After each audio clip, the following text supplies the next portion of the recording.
2월 2일 금요일 하나님께서 우리에게 주신 말씀 함께 묵상하도록 하겠습니다. 성경 신명기 17장 14절부터 20절까지입니다. 네가 네 하나님 여호와께서 네게 주시는 땅에 이르러 그 땅을 차지하고 거주할 때에 만일 우리도 우리 주위의 모든 민족들같이 우리 위에 왕을 세워야겠다는 생각이 나거든 반드시 네 하나님 여호와께서 택하신 자를 네 위에 왕으로 세울 것이며 네 위에 왕을 세우려면 네 형제 중에서 한 사람을 할 것이요 네 형제 아닌 타국인을 네 위에 세우지 말 것이며 그는 병마를 많이 두지 말 것이요 병마를 많이 얻으려고 그 백성을 애굽으로 돌아가게 하지 말 것이니 이는 여호와께서 너희에게 이르시기를 너희가 이후에는 그 길로 다시 돌아가지 말 것이라 하셨음이며 그에게 아내를 많이 두어 그의 마음이 미혹되게 하지 말 것이며 자기를 위하여 은금을 많이 쌓지 말 것이니라. 그가 왕위에 오르거든 이 율법서의 등사본을 레위 사람 제사장 앞에서 책에 기록하여 평생에 자기 앞에 두고 읽어 그의 하나님 여호와 경외하기를 배우며 이 율법의 모든 말과 이 규례를 지켜 행할 것이라.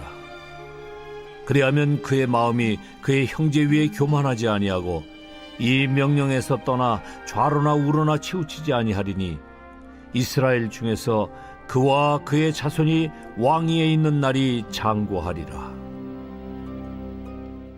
오늘 본문에서는 이스라엘 백성들 중에서 왕을 세우려고 할 때 알아야 할 것을 말씀하십니다.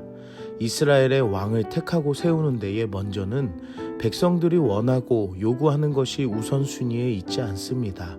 반드시 하나님께서 택하신 자가 왕으로 세워져야 함을 말씀하십니다. 또한 이 왕은 타국인에서 세워지지 않고 반드시 이스라엘 민족 안에서 세워져야 함을 말씀하십니다. 이스라엘 공동체의 리더를 세우는 조건에 가장 중요한 것은 하나님께서 택하신 자라는 것입니다. 이스라엘의 왕은 다른 나라의 왕과는 다릅니다. 왕은 곧 하나님의 대리자로서 쓰임 받습니다. 하나님의 명령을 따라 하나님의 다스림을 받는 왕이며 나라가 되어야 한다는 것입니다. 다른 나라의 왕들은 자신을 신으로 여기거나 또는 신의 아들로 여기며 신격화를 시키려는 통치를 합니다. 하지만 인간은 신이 될 수 없으며 이것은 모두 거짓이고 속이는 행위입니다. 하지만 이스라엘의 통치는 유일하신 하나님께서 왕의 역할을 하십니다. 그리고 세우는 왕은 누구보다도 하나님의 사람이며 하나님이 세우시는 이가 대리자의 역할을 할 수 있습니다. 본문에서는 왕이 금해야 하는 것에 대하여 이야기합니다. 첫째는 병마를 많이 두지 말 것입니다. 이것은 스스로 많은 군사력을 가지고 자신의 힘으로 스스로 나라를 이끌어 가겠다는 교만함을 주의하시는 것입니다. 이스라엘에게는 유일한 완전한 승리의 군사력을 이미 가지고 있습니다. 그렇기 때문에 스스로 그 군사력을 만들 필요가 없습니다. 바로 전쟁에 능하신 왕 되시는 하나님이 그들에게 승리를 주시는 전지전능한 하나님이시기 때문입니다. 두 번째는 아내를 많이 두지 말라고 명하십니다.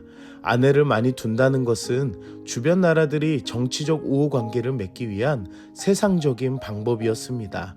자신의 아들과 딸들을 혼인시켜 우호적인 동맹 관계를 맺는 방법이었습니다. 하지만 그 부분에는 아주 위험한 단점이 있습니다. 바로 그들의 문화와 풍습이 하나님의 거룩한 백성들에게 들어간다는 것입니다. 실제로 솔로몬 왕은 자신들의 아내를 위하여 우상 산당을 이스라엘에 지어주기 시작했고 결국 그것이 이스라엘 백성들이 우상의 죄를 짓게 만드는 시초가 되었습니다. 우상과 세상으로부터 마음에 미혹되지 않도록 하나님께서는 미리 아시고 경고하셨습니다. 세 번째는 은금을 많이 쌓지 않도록 명하십니다. 풍요로움은 곧 하나님을 멀리 떠나며 하나님 없이 살아갈 수 있는 유혹이 되기 때문입니다. 성경에서는 이렇게 말합니다. 디모데전서 6장 10절 말씀인데요. 돈을 사랑함이 일만 악의 뿌리가 되나니 이것을 탐내는 자들은 미혹을 받아 믿음에서 떠나 많은 근심으로써 자기를 찔렀도다. 하나님을 사랑하는 마음이 재물을 사랑하는 마음으로 바뀌기 때문에 주의할 것을 명하셨습니다. 그렇다면 왕이 해야 하는 역할이 무엇인가에 대해서도 말씀하십니다. 바로 하나님께서 주신 율법을 평생토록 옆에 두고 읽으라고 명하십니다. 율법은 하나님의 사랑과 이웃 사랑에 관한 내용들입니다. 왕으로서 어떻게 하나님을 사랑해야 하는지, 그리고 어려운 이들과 이웃들, 백성들을 어떻게 사랑해야 하는지를 평생토록 알고 있어야 함을 말씀하십니다. 그리고 하나님 여호와를 경외하는 것을 배우고 이 말씀을 지켜 행할 것을 명령하십니다.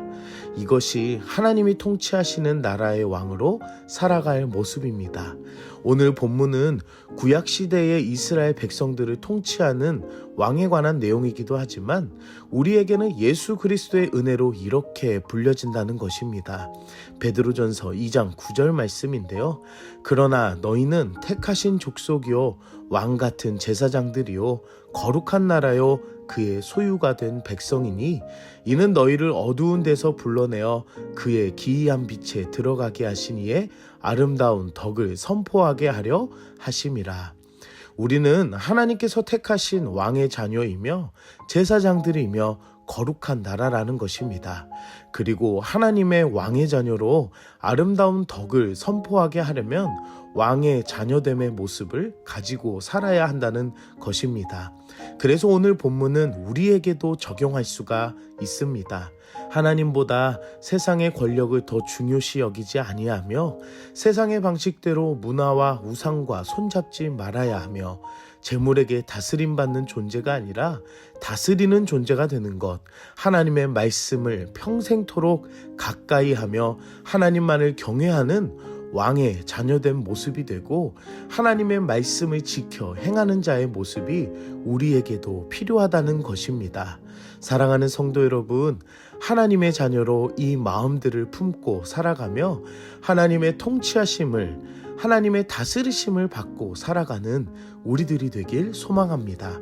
함께 기도하겠습니다. 사랑의 하나님, 오늘도 말씀으로 은혜 주시니 감사합니다. 나를 창세전에 택하셔서 하나님의 자녀 삼으시니 감사합니다. 왕같은 제사장이요 거룩한 하나님의 백성으로 살아갈 수 있는 은혜를 주시니 오늘 말씀을 통해 내 마음과 생각이 세상을 향해 있었다면 회개하게 하여 주시옵소서. 하나님의 은혜로 살아가는 것이 얼마나 귀한 복인지를 알아가게 하시고 내 안에 가장 귀한 것이 땅에 있는 것이 아니라 하나님이 되심을 고백하게 하여 주시옵소서.